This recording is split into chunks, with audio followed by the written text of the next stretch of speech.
পরে কি আছে বল? আমি আর তার সাথে কথা বলি না। আমি আর তার সাথে কথা বলি না, আমি আর খাই না, আমি আর যাই না, আমি আর দেখি না, আমি দেখি না পারি সবাই। কিরকম দেখো, আমি দেখি না, আমি দেখি না, এটা একটা বাক্য। আবার রয়েছে দেখো, এই বাক্যটাকে বলছে আমি আর দেখি না, আমি আর দেখি না। এটা বাক্য সবাই করতে পারবে, আমি আর দেখি না করতে হলে একটু ভাববে সবাই। চলো, এই ধরনের ইংরেজি শিখতে গেলে কি করতে হবে, ধৈর্য ধরো আর ফলো করো। চলো স্টার্ট করি। আমি দেখি না, এটা পারবো সবাই। আমি দেখি, আই সি, তো না, আমি দেখি, আই সি।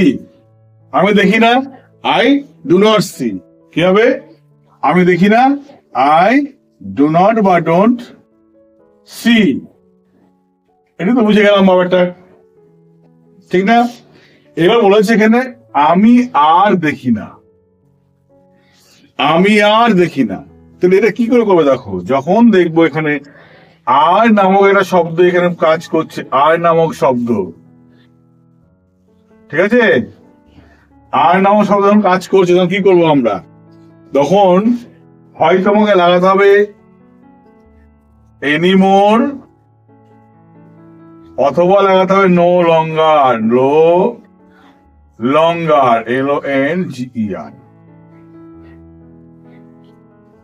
এনিমোর বা নো লঙ্গার। নো লঙ্গার যখন লিখবো মাথায় রাখতে হবে, নো লঙ্গার লিখলে এর মধ্যে নেগেটিভ কোনো ওয়ার্ড আর ব্যবহার হবে না, নেগেটিভ ওয়ার্ড ব্যবহার হবে না। অর্থাৎ নেগেটিভ ওয়ার্ড ব্যবহার, নো লঙ্গার ব্যবহার করলে এর মধ্যে নেগেটিভ ওয়ার্ড আর ব্যবহার হবে না। কিন্তু এনিমোর ব্যবহার করলে নেগেটিভ ওয়ার্ড ব্যবহার করা যাবে, নেগেটিভ ওয়ার্ড ব্যবহার হবে।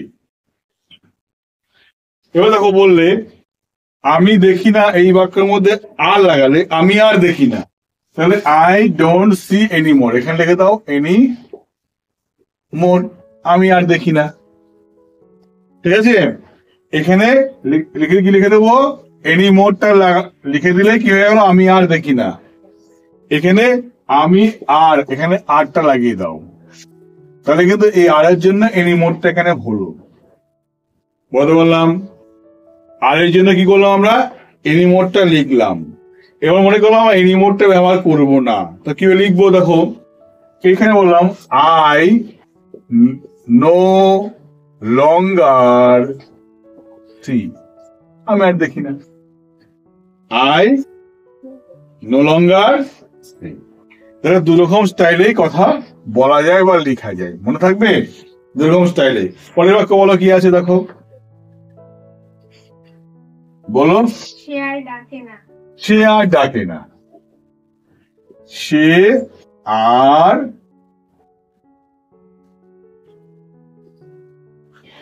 ডাকে না। সে ডাকে হলে কি হবে, হি কলস, তাই তো না? সে ডাকে না, হি ডাজ নট কল। তাহলে সে ডাকে না কি হবে, হি ডাজ নট বা ডাজন্ট কল, সে আর ডাকে না। এবার বলেছে আর, বলেছে এই আর এর জন্য কি লিখবো, এনি মোর, এনি মোর। তাহলে he does not call any more হয়ে গেল। আমরা এনি মোরটা ব্যবহার করবো না, তাহলে লিখে গেল হি নো লঙ্গার কলস। এটা বলতে পারো যা খুশি, ঠিক আছে? দুরকম স্টাইলে, একরকম স্টাইলে শিখলে কেউ যখন কথা বলছে কারোর সঙ্গে, সে অন্য স্টাইলে কথা বললো, তখন তুমি বুঝতে পারবে না। তখন কি করতে হবে, দুরকম স্টাইলে তোমাকে শিখে রাখতে হবে। চলো তার পরেরটা কি আছে বলো বাক্য, আমি আর কলকাতায় যাব না, আমি আর কলকাতা যাবো না। তো আমি আর কলকাতায় যাব না, তাহলে আমি আর কলকাতায় যাব না, তাহলে কি হবে? I shall not go to Kolkata any more. ঠিক আছে, I shall not go to Kolkata any more. এটাকে যদি কেউ উল্টো করে লিখে দেয়, যদি এমন লেখে, দেখো কেউ লিখে দিল এখানে I shall not go any more to Kolkata, তাহলেও হবে, মনে থাকবে কলকাতা তাহলে কিন্তু হবে। আবার কেউ ভুল করে লিখে ফেললো, এরকম লিখে ফেললো I shall not anymore go to Kolkata, তাহলে হবে। কেন? অ্যাডভার্বটা ভার্বের আগে বসতে পারে, ভার্বের পরে বসতে পারে, মনে থাকবে। এই অ্যাডভার্বটা, এটাও অ্যাডভার্ব, এটাও অ্যাডভার্ব, এটা যদি গোর আগে কেউ বসি বলে ভুল করে, তাহলে কোনো ভুল নেই কিন্তু এই জায়গাটায়। আবার কেউ বললো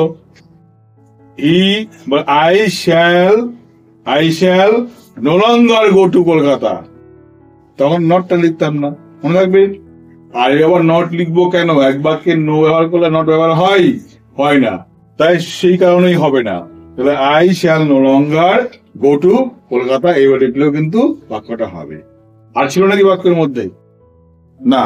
তাহলে এখানে লিখে দাও I shall no longer go to Kolkata.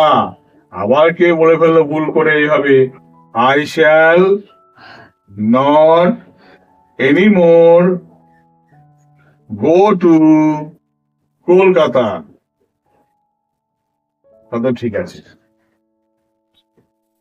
সুতরাং ইংরেজিটা ভয়টা বলে কিছু নেই, একটু সাজিয়ে গুজিয়ে লিখতে পারলেই ইংরেজি কমপ্লিট। চলো পরে ক্লাসে বা পরে বিষয়টা জানতে পারি আমরা কি করে।